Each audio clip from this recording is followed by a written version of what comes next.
façon de relâcher les tensions lombaires, c'est de faire des abdominaux, mais d'une façon différente pour éviter d'augmenter les douleurs au niveau de l'articulation lombaire qui est peut-être problématique.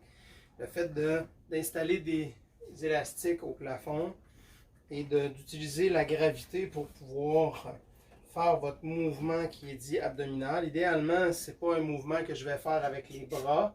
Je vais fixer mes coudes bien proches du corps et le travail se fait avec mon muscle abdominal, mes muscles abdominaux, les droits de l'abdomen.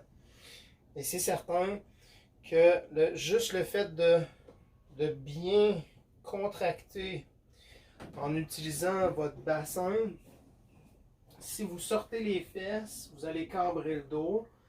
Et lorsque je vais faire le mouvement en cambrant le dos, étant donné que mes jambes veulent fixer mon articulation, si j'ai les fesses ressorties, c'est le muscle psoas qui va se mettre en tension. Il va placer les vertèbres en courbure exagérée, puis il va tirer les vertèbres vers l'avant, puis on ne veut pas ça.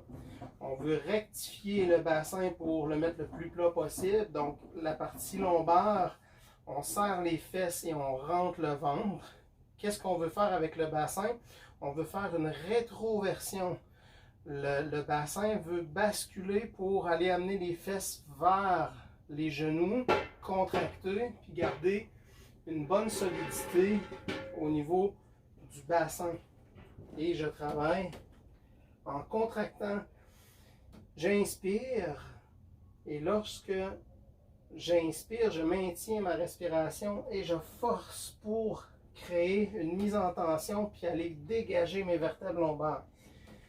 Mon muscle respiratoire diaphragme a ses insertions au niveau lombaire, à droite jusqu'à la 2e vertèbre lombaire et à gauche jusqu'à la 3e vertèbre lombaire. Pour vous situer, le nombril correspond à la vertèbre lombaire 3. Donc, si vous voyez ici, je suis lombaire 3. Donc, du côté gauche, ça va jusqu'ici mon muscle respiratoire. Donc, lorsque j'utilise mon diaphragme thoracique pour faire une mise en tension en retenant mon souffle, je vais augmenter la pression abdominale, mais augmenter la pression pour aller tirer mes vertèbres avec le diaphragme. Et en même temps que je fais la contraction, le muscle abdominal vient tirer l'os du bassin en même temps que je force pour garder cette position-là qui étire les vertèbres lombaires et dégage. Je viens contracter mes abdominaux pour encore plus avoir cet effet-là. Donc, c'est ça l'objectif.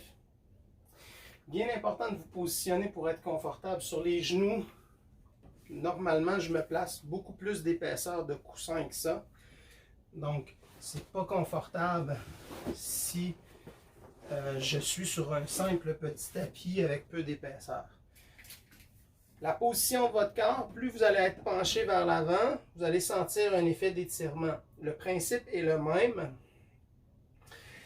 C'est toujours le bassin que vous devez faire une rétroversion pour fixer le bassin qui va repositionner l'axe vertébral lombaire pour créer un effet de détente, d'étirement en même temps pour faire un espace entre chaque vertèbre.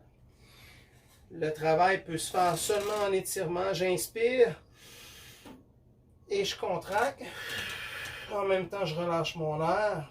J'inspire, je contracte et je relâche mon air. Donc, le mouvement respiratoire, le fait de bloquer au niveau respiratoire, je ne bloque pas toute la durée de contraction, mais le fait de bloquer et de forcer, je vais avoir un effet de décoaptation au niveau de l'articulation lombaire, des étages vertébrales qui peuvent être problématiques. Vous pouvez même le sentir que ça va faire une décoaptation au niveau thoracique. C'est bon pour aller libérer les pressions cou, omoplate et tous les muscles associés au haut du corps ainsi que le bas du corps. Juste le fait de faire ça ici, un léger mouvement,